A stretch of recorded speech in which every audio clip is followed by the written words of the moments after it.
magbiyahe tayo papunta ng Maynila. Kaya titingnan natin no, kung ano ang pakiramdam ng na nagre-ride ng NMAX na kulang-kulang 100 kilometro. So may back ride ako guys, parang komportable nga talaga kumpara mo sa underbone na ginagamit natin.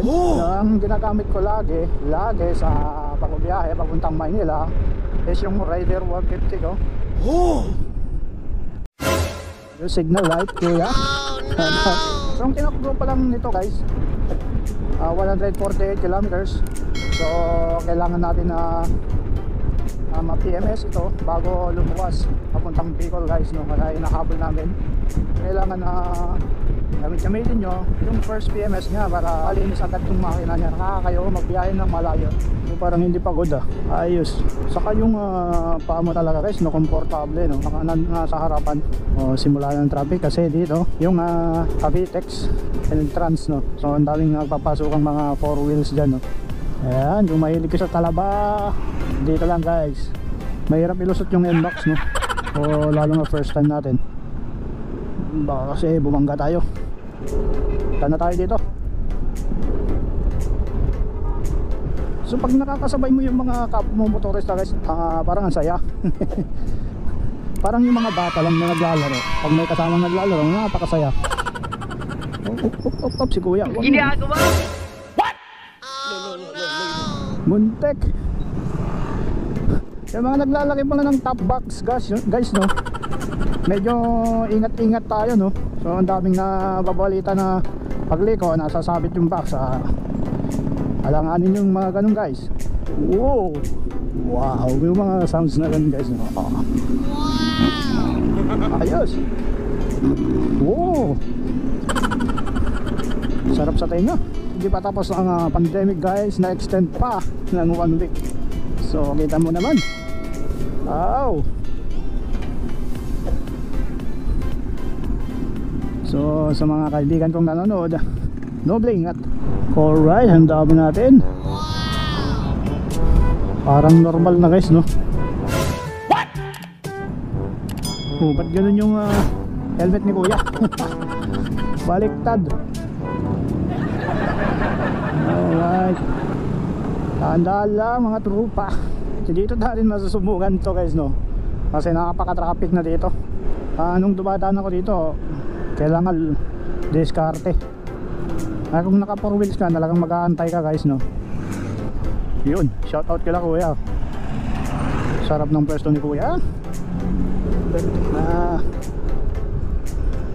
Yan, diskarte lang guys ang kailangan dito, huwag mainit ang ulo. Okay, saka always use signal light para sisingit tayo guys, para yung mga nasa likod natin alam ang nagagawin guys no. So ingat-ingat lang guys no, sa pag-overtake no, kasi baka biglang may lumusot dyan. Maraming kasong ganun guys no. Dito na banda talaga kasi may crossing dito.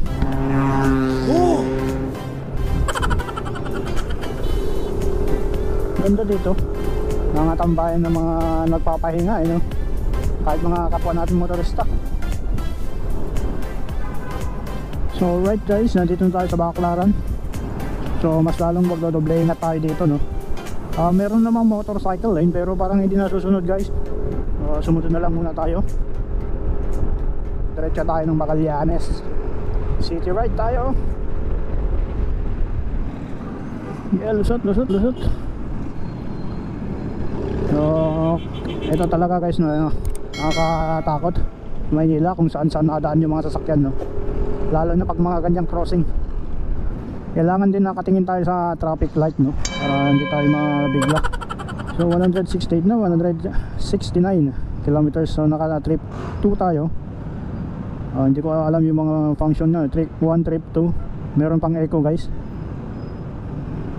Ayan, kung gagalawin natin, nandito lang yung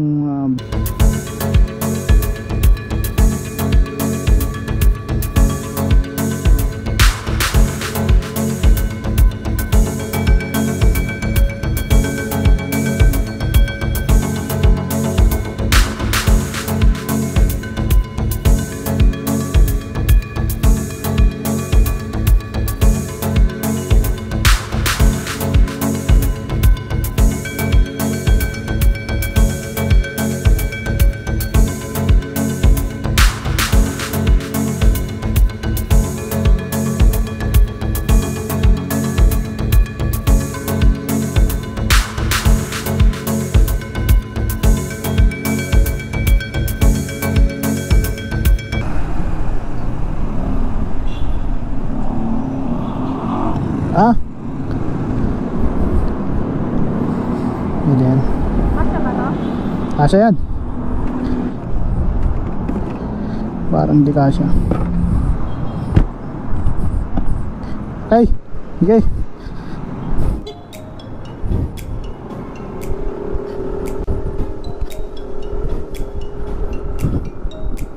Alright guys, medyo nawala yung kaba natin kasi syempre may angkas tayo. So ganun na lang guys, no? Ingat-ingat na lang, huwag masyadong kahaman kahaman sa kalsada, lalo na yun dito sa partes ng Maynila, no? Kasi hirap talaga guys, no? Hawak mo yung buhay ng isang tao kung baga. So ingat-ingat lang, okay lang na mag-isa tayo maging kamote. Yun nga lang, syempre nandun pa rin yung pag-ingat kasi maraming madadamay pag ikaw ay sumemplang, o wag naman sanang ganun, no? Alright,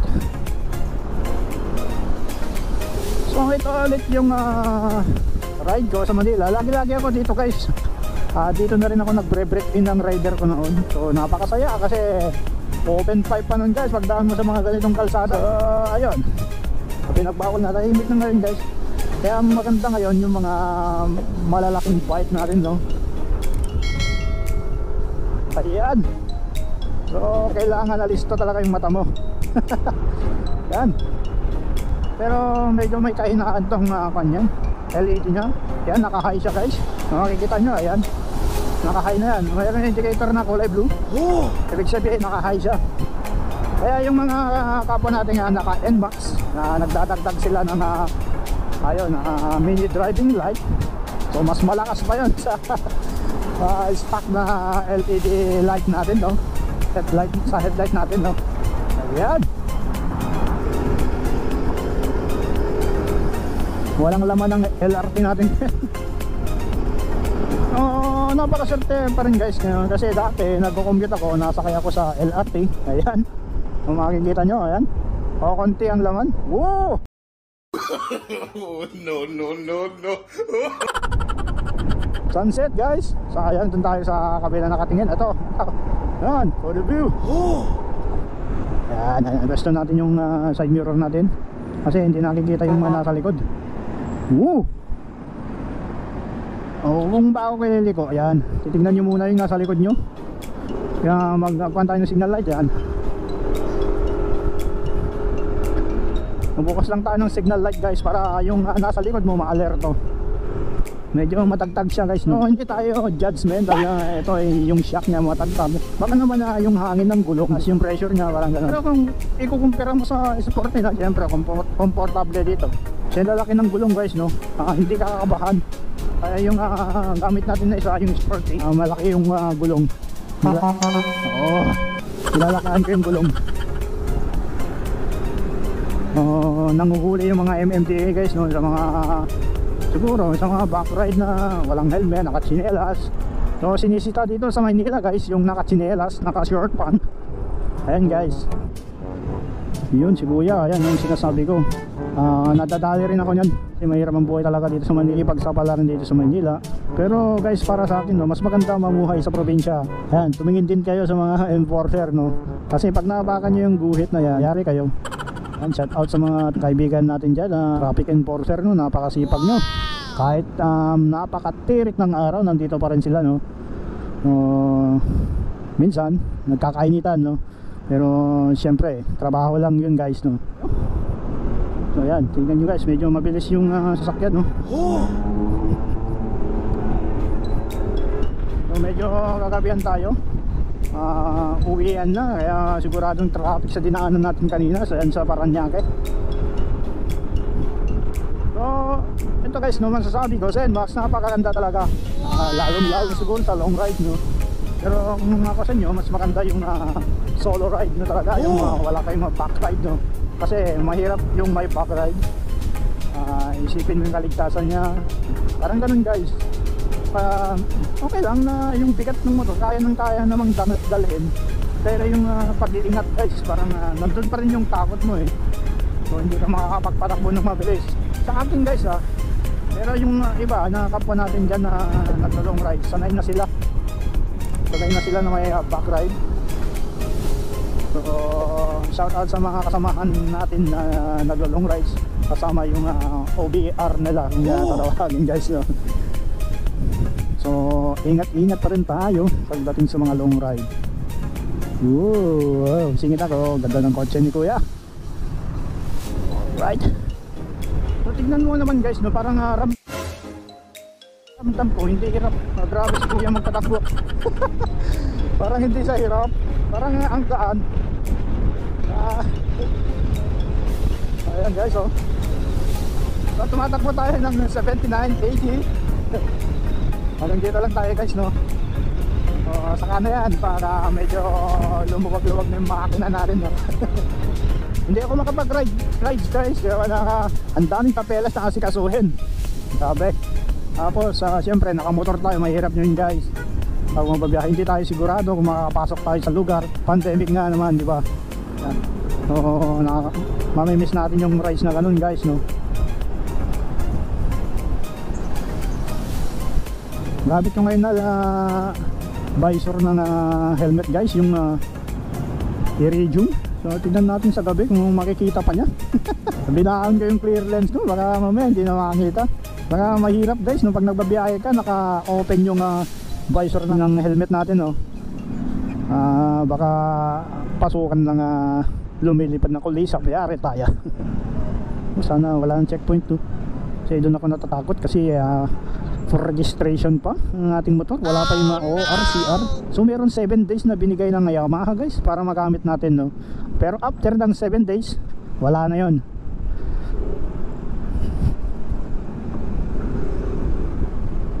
So wala pa namang 7 days guys, no? So eto na yung traffic na sinasabi ko. Kung kita nyo dyan sa harapan ko, no? Ayan, nakikipagpatintero na naman tayo sa palusutan, ano? Pagalingan naman guys. So wag naman yung gayahin guys, no? Nakitaan nyo ako ng galong moves, no? Kasi yung rider ko talaga waswasan dito guys. Sa awa ng Diyos hindi ako kamit ng mga malalang sabitan, disgrasya. So kwan lang guys, no? Tumba lang, gawa ng naka-stop ka lang o nabigla ka lang, slide ka lang sa mga ganon. Kasi kalbo na yung gulong, ganon ang naranasan ko dati guys. Pero hindi yung mga mabibilis na takbuhan, no? So yung mga baguhan dyan guys, ang sabi ko nga sa inyo, aralin nyo muna yung motor nyo. Hindi alam yung mga rules, parang ang hirap yun guys, no? Para sa atin mga motorista. So dapat alamin natin guys, no? Kung mali ba tayo sa ginawa natin. Ang dami ko kasing nababasa na sa Facebook natin, sa mga group ng mga riders, mga pinopost nila. So dapat natin alamin guys kung tama ba yung ginawa natin bago tayo mag-init, no? Kukulo yung dugo natin, no? Napakahirap nun guys, no? Ganda talaga, wala na akong masabi. So yung review nito guys, no? Hindi na natin nabanggit, pero ayun, sa mga kapwa nating vlogger, alam na. Check na lang guys, no? Kasi hindi ako gaano maalam. Alam ko lang ito yung sinabi ng kasama ko, tapos yung button dito sa gilid dito, at saka yung dito automatic nya. Yung function dito sa gilid guys, dito sa, ayan, makikita nyo ito, merong off, saka A. Yung A ito automatic.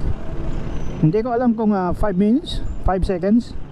Pag nakahinto ka, halimbawa nandun ka sa traffic light at naka-on siya, naka-A, mamamatay daw yung makina. Mabubuhay daw yun guys pag trinotal mo siya. Hindi ko lang sure, hindi ko pa naman nasubukan. So try sana natin guys, baka mataranta tayo, no? Try natin mamaya. So ito yung sinasabi ko, walang kahirap-hirap guys, hindi masakit sa katawan.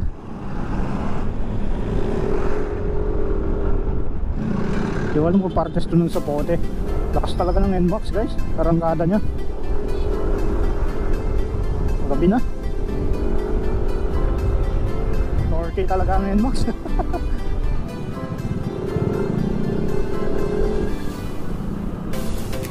Yan na pala yung pinakaloy yan, no? So kailangan talagang lagyan ng switch.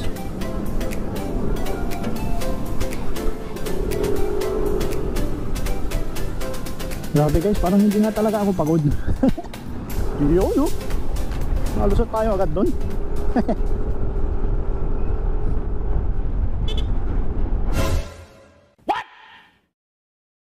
Yun yung mahirap guys na tuloy-tuloy. Alam kasi nila lulusot sila eh. Hindi nila maaabutan yung hahagip ng motor.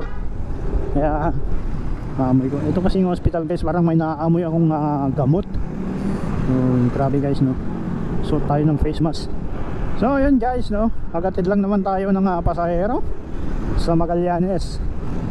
So ayun nga guys, naninibago pa tayo sa riding position ng NMAX. Ayan. Hindi ko alam kung ano yung content natin guys. So ito pangalawang vlog natin sa NMAX. So hindi ko alam kung ano pa yung susunod no. Kasi ibabiyahin na natin to, dadalhin na natin sa Bicol. Ayun, napatabak si NMAX ngayon sa lusutan, gipitan no guys no, sa traffic. Ayos na ayos naman. So habang mong tumatagal na ginagamit mo guys no, parang lumiliit yung motor no. Pero pag angkas mo sa mga underbone ng rider natin, parang lit na, parang lit ng tignan. Ayos. Itatry natin i-on yung kanina trigger niya no. Ayan no, wala nga. Ayun. So na-detect niya na tumigil tayo. Seconds lang ata guys. So try natin. Ready tayo. Okay. So ganun pala yun guys no. Seconds lang, 5 seconds nga lang. Ayun. Eto pag trinotel ko siya, yan, mabubuhay siya. So ganun pala yun guys no. So ayos naman. Extend lang natin.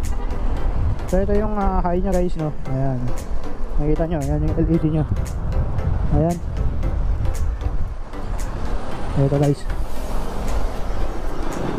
So hanggang dito na lang guys. Medyo madilim ang ilaw. Ride safe sa mga kapwa nating rider.